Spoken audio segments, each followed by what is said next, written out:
श्री कृष्ण जन्म स्थान से कुछ दूरी पर चला निगम का बुलडोजर। अतिक्रमण हटाने पर क्या बोले मथुरा के मुसलमान, देखिए इस खास रिपोर्ट में। ये कार्रवाई हो, वो पटरी पर जो बुलडोजर चला उसकी कार्रवाई हो, कब्रिस्तान पे जो बुलडोजर चल रहे हैं, यहाँ पे अद्दे वाले बाबा जो टूट रहे हैं, इससे क्या है, एक इंटेंशन ये बन जाती है सब मुल्ले तो फिट है, मजा तो आ गया ना। अब भाई या तो ये कह दीजिए मथुरा के मुसलमान चलो भाई भगो यहाँ से, वैसे ही चले जाएंगे साहब, मरे हुए हैं, डरे हुए हैं, चले जाएंगे, हमें क्या दिक्कत है भाई। आपने जो यहाँ पे 2.5 किलोमीटर दायरा तीर्थ स्थल ये सब खुश करने के लिए तो किया, नॉन वेज की पाबंदी है, सब चीजें खुश, ऑल इंडिया क्यों नहीं कर देते नॉन वेज की पाबंदी। मथुरा वृंदावन नगर निगम ने टी गेट के मटिया गेट मोहल्ले में मुख्य मार्ग से अतिक्रमण हटाया, जिसे लेकर मुस्लिम समाज ने टारगेट कर कार्यवाही का आरोप चढ़ा। नमस्कार, मल्टी न्यूज में आपका स्वागत है। इस समय मथुरा वृंदावन नगर निगम के द्वारा श्री कृष्ण जन्मस्थान से कुछ कदम दूरी पर अतिक्रमण हटाओ कार्यवाही की गई है। इसे लेकर यहाँ के स्थानीय लोगों में काफ़ी उबाल है, वो हमारे साथ मौजूद हैं। इस समय हमारे साथ यहाँ लोकल बस्ती से कुछ लोग हैं। सर, आपका परिचय जानना चाहूँगा। जी, मेरा नाम शाकिर हुसैन है, मैं मंडल अध्यक्ष वामसेफ आरएमएम से हूँ। शाकिर साहब, यहाँ जो कार्रवाई नगर निगम की हुई है, आप क्या मानते हैं, किस तरीके से कार्रवाई की गई है, क्या है वजह असली?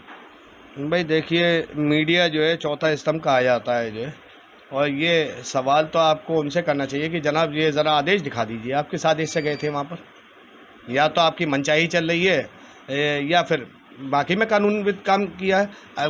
मैं चैलेंज कर रहा हूँ कि अगर वो इसका आदेश दिखा दें तो क्या आपने कोई नोटिस दिया है तो आप वो नोटिस दिखा दें, क्योंकि पूर्व की कई कार्यशैली जो है नगर निगम की ऐसी सामने आई हैं। पूर्व असिस्टेंट कमिश्नर राजकुमार मित्तल थे, माननीय उच्च न्यायालय का एक आदेश है, चाहे आप मुझसे ले लीजिएगा, कि उनके लिए बेलेबल वारंट जो है सीजीएम से कहा गया कि भाई आप ले, ये 23 तारीख को तो जाएंगे। वो जो है वो इसी कार्यशैली का नतीजा है कि अपनी मनचाही कर रहे हैं। इस टाइम क्या हो रहा है कि शपथ लेकर के तो वो ये कहता है कि मैं लोकहित और जनहित का काम करूँगा, मगर जब सीट पर बैठ जाते हैं लोग बाग अधिकारी वगैरह, तो फिर वो भूल जाते हैं इस कार्यशैली को कि हमको जनता का हित करना है या कानूनन काम करना है। उनको ये लगता है कि आप अपनी मनमानी है, जो चाहे वो करना है।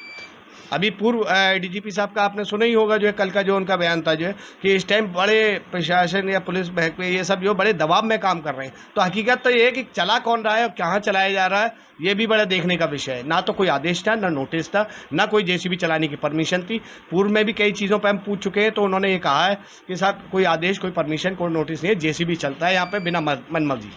ये शाकिर साहब, आप दबाव का आरोप लगा रहे हैं, किस वजह से मानते हैं, क्या दबाव हो सकता है? नहीं, मैं दबाव का आरोप नहीं लगा रहा सर, मैंने ये कहा कि पूर्व डीजीपी का कल का बयान है कि साहब यहाँ पर जो है दबाव के चलते पुलिस कार्रवाई कर रही है। किस तरीके का दबाव? ये तो वो बताएंगे, ये मैंने थोड़ी कहा, ये तो वो बताएंगे। पर अगर वो इतने डीजीपी साहब रहे हैं पूर्व में और तो वो कार्यशैली को पहचान रहे हैं, तो वो जिस पूरे माहौल को देख कर, अब ये है जैसे ये माननीय उच्च न्यायालय का आदेश है, ये इसमें यहाँ पे ये शासनादेश है, इसमें क्या कहा गया कि भाई ये है आपके जो है उत्तर प्रदेश नगर योजना एवं विकास अधिनियम 1973, इसकी धारा 26 में ये कहा गया है कि सब जो कोई किसी विकास क्षेत्र में भूमि या संपत्ति पर एंक्रोचमेंट होता है तो वो कहाँ तक है, ये देखिए आप, मार्ग की नालियों पर सीढ़ियों को छोड़कर, वर्ड यूज़ हो रहा है, मार्ग पर जो नालियां हैं उनकी सीढ़ियों को छोड़ करके। आप देख सकते हैं ये सीढ़ियां उन्होंने डेयरी सब्जी वाला शटर तक इनके उखाड़ के फेंक दिए, जो है शटर तक उखाड़ के फेंक, मतलब निज संपत्ति के अंदर ट्रेसपास कर रहे हो आप। तो जो है मतलब ये कौन सा आपका कौन आदेश देता है आपको कि किसी के शटर उखाड़ दो, आप जो है किसी की संपत्ति के अंदर उखाड़ दो? आप बिना नोटिस के, बिना परमिशन के, बिना आदेश के ऐसे काम कैसे कर सकते हो? क्या हो क्या रहा है ये व्यवस्था में? आपका कहना है कि इंटेंशनली ये कार्रवाई की जा रही है? बिल्कुल बिल्कुल बिल्कुल, यही कार्रवाई नहीं है। पूरा यहाँ का जो वो है ना, बहुत बढ़िया वो चीज़ें चल रही हैं, सबकी समझ में आ रही है। जिस तरह एक कहते हैं फैजाबाद अयोध्या का जो मामला था कि उसको हाईलाइट करके पैसा कमाने का जरिया बनाया गया था, वही यहाँ पे हो रहा है। जो है इसको भी पहले पूर्व में जो है पैसा कमाने का जरिया बना, यमुना प्रदूषण के नाम पे पैसा कमाया गया, बहुत सी चीज़ें गड़बड़ी सड़बड़ी हुई, जो है गबन के आरोप लगे, जांच हुई, ये सारी चीज़ें हुई हैं। उनको देखिए फिर आज जो है वो चीज़ उसी तरीके से एक सजाई जा रही है, लोगों के अंदर धार्मिक भावनाएं भड़काई जा रही हैं। इसके जरिए क्या है, अब सबको मालूम है 14,000 करोड़ रुपया कहाँ गया, सोना कहाँ गया, चांदी कहाँ गया, चंपत राय ने साहब इतनी सी ज़मीन 2 करोड़ की कैसी भी, सबको मालूम है। ओपन लाइन शर्ट गेम है, वही चीज़ यहाँ पे हो रही है। अब उसको क्या है कि एक धार्मिक चोला पहनाना भावनाओं के टच देने के लिए। साहब ये निगम की कार्रवाई में चंपत राय कहाँ से आए? नहीं, ये सब जुड़ के मामला, ये सब अंदर से इंटीग्रेटेड है पूरा मामला। ये कार्रवाई हो, वो पटरी पर जो बुलडोजर चला उसकी कार्रवाई हो, कब्रिस्तान पे जो बुलडोजर चल रहे हैं, यहाँ पे अद्दे वाले बाबा जो टूट रहे, इससे क्या है, एक इंटेंशन ये बन जाती है सब मुल्ले तो फिट है। मज़ा तो आ गया ना। अब बाकी दिमाग काम करना बंद कर देता है। काम क्या कर, अपना रोजगार नहीं, व्यवस्था नहीं, बच्चे मेडिकल कितना महंगा हो गया, पढ़ाई कितनी महंगी, इनका कौन सोचेगा? मुल्ले फिट है ना। मेन बात तो ये है, दिमाग को इतना ही सोचने देना है, क्योंकि वो भावना, वो धार्मिक होना थोड़ी चाहता है, वो तो धार्मिक दिखना चाहता है खाली। एक धार्मिक प्योर इंसान है बेचारा, जमुना जी जा रहा है 3 बजे डुबकी लगा कर, उसकी आप सात्विकता देखो, उसका कोई नाम जानता है? मगर जो वो लगा करके आते हैं, वो बड़े बड़े जो ज्ञान लगाते हैं, वो खुद अपनी ज़िंदगी में धार्मिक नहीं है। वो अपने धार्मिक, वो प्योर पॉलिटिक्स कर रहे हैं, प्योर बिजनेस कर रहे हैं, मगर लोगों को समझने में देर हो जाएगी।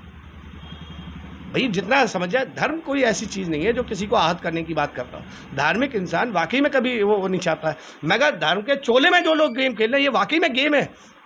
वहाँ पे हुआ, अब यहाँ पे हो रहा। मतलब आपका कहना है जो अयोध्या है वो स्थिति अब मथुरा में होने वाली है? अरे आप खुद देख सकते हैं मथुरा में क्या हो रहा है। बेस्ट नियुक्ति धाम परिषद बनी, आपको जो है साहब, आप देखिए 120 करोड़ रुपये आया अभी, सबने, आप मीडिया वाले ही बताते हैं, जो है पूरा सब है कि साहब के लिए केवल घाटों के लिए, ठीक है। 100 करोड़ पिछले साल कोई घाटों के लिए, होता क्या है, लीपा पोती करी, फोटो वोटो लगाया, सब 120 करोड़ साफ है। इस तरह जो है सर, हर चौराहा मूर्ति लगा दी गई, हर चौराहे पे भजन हो गया, जो है हर चौराहे पे जो है ये सब जितना भी हो रहा है, इसको जो किया जा रहा है, अच्छा उसमें पर्यटन के नाम पे धार्मिकता की जा रही है, ये सब चीज़ें हो रही है। हम ये कह रहे हैं ठीक है आप अपना कीजिए, मगर कम से कम दूसरों को तो मत दबाइए।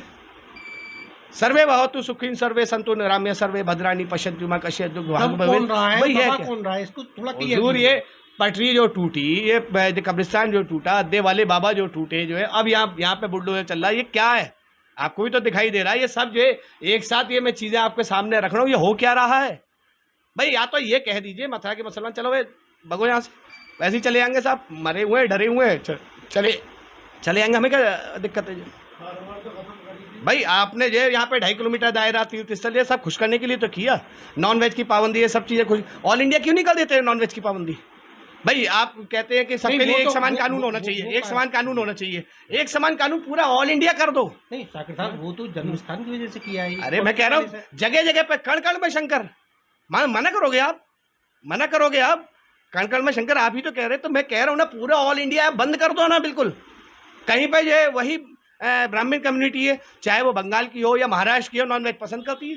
ये क्या है, यहाँ का एक वैष्णव समुदाय छोटा सा है, उसकी आइडियोलॉजी को आप पूरे हिंदुज़्म पे प्रमोट कर रहे हैं।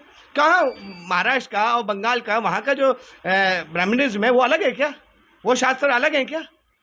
वो क्यों उन चीज़ों को जो है वहाँ पे करते हैं?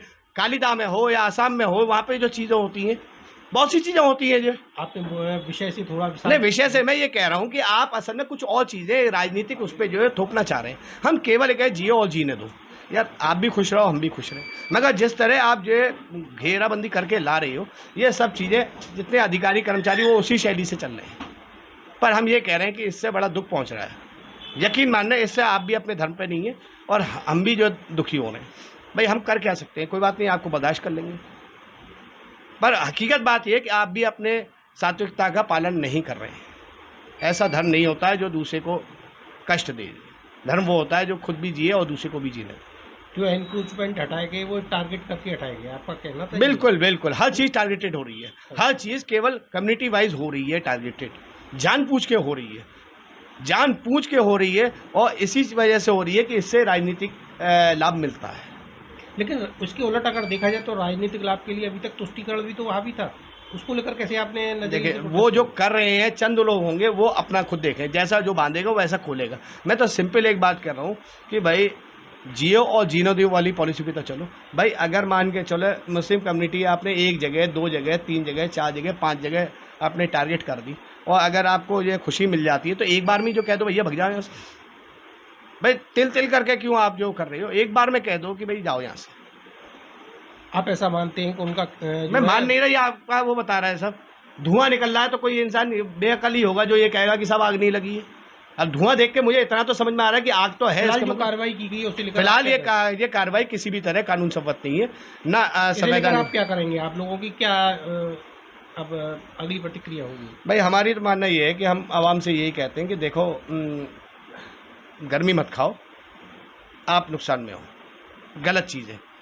डरो भी मत, वो भी गलत चीज़ है। आप कानून आपके पास में, संविधान एक ऐसी चीज़ है कि बेहतरीन चीज़ है, कानून एक ऐसी चीज़ है, इस कानून की धार बनाइए, इसका कलम बनाइए, इससे आप पूछिए उनसे साहब क्या आदेश था, इससे उनसे पूछिए आप क्या परमिशन थी, इससे पूछिए आप क्या नोटिस दिए, उसके बाद में आप कोर्ट में जाइए, उसमें फाइल कीजिए, लाइए। भले ही नतीजे साल में 6 महीने में आते हैं, मगर कम से कम ये चीज़ तो स्पष्ट हो जाती है कि आपने कार्रवाई गलत की। मगर हम समाज से ये उम्मीद कर रहे हैं, अभी देखिए क्या व्यवस्था बनती है, बाकी तो चीज़ें, पर हाँ हम कानून के ज़रिए आगे बढ़ेंगे, ये हम उम्मीद कर रहे हैं। ये थे शाकिर साहब, ये कह रहे हैं कि इनका कहना ये है कि हम कानून के ज़रिए इस कार्रवाई का विरोध करेंगे। साथ ही विवेक और जीशान के साथ गोपाल चतुर्वेदी।